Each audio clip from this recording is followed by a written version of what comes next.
Ce samedi 17 décembre, le public français votera pour Miss France 2023. Devant leurs yeux ébahis, les 30 prétendantes venues des 4 coins de la France vont tenter de remporter décrocher la couronne si convoitée. Pour toutes ces participantes, le règlement est très clair. En effet, pour participer au célèbre concours de beauté, les candidates doivent mesurer, au moins, 1,70 m sans talons.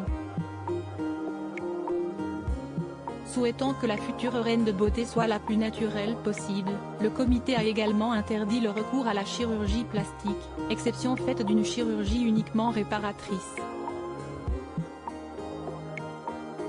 Si les critères physiques sont nombreux, qu'en est-il de leur situation amoureuse ? Si le célibat a longtemps été exigé, ceci n'est aujourd'hui plus le cas. En effet, les candidates peuvent être passées ou bien mariées. Autre grande nouveauté, les mères de famille ne sont plus bannies du concours. Un changement sur lequel Alexia Laroche-Joubert s'est longuement penchée avant de prendre sa décision. C'était le point qui était le plus complexe pour moi, a-t-elle admis auprès de nos confrères de TF1, le 21 juin 2022.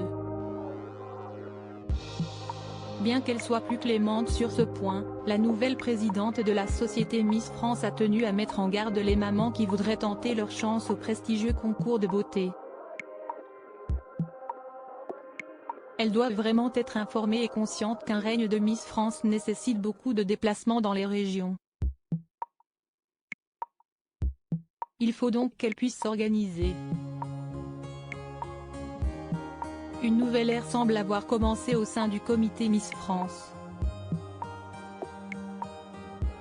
Supérieure à Miss France 2023, avec qui sont en couple les anciennes Miss France ? Le règne de Miss France incompatible avec les histoires de cœur ? Peu de temps après leur couronnement, une malédiction semble s'abattre sur les idylles des Miss France.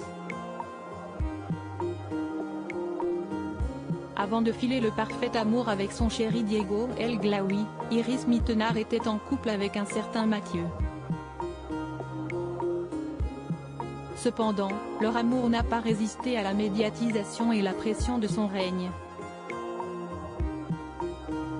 Franchement, c'est compliqué d'être en couple cette année-là, expliquait la Miss France 2016 dans les colonnes de Paris Match.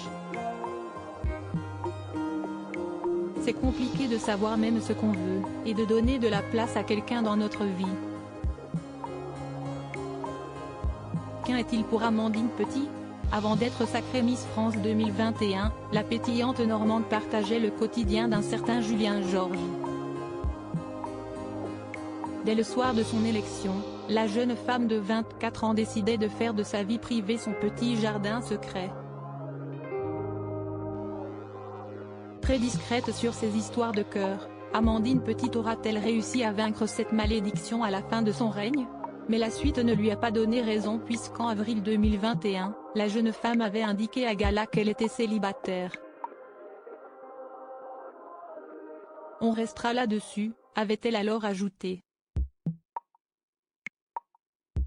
Très discrète concernant sa vie sentimentale, celle qui a succédé à Clémence Bottineau a décidé de faire de ses histoires de cœur son jardin secret. Au cours de l'année dernière, quand on me demandait quels sont mes goûts sur telle ou telle chose, je répondais toujours. Mais je ne disais rien sur ma vie privée. Je vais donc continuer. Mon compagnon s'y estime mon chat. Confiait-elle avec beaucoup d'humour à Téléstar, en janvier 2022. Crédit photo, Sipa.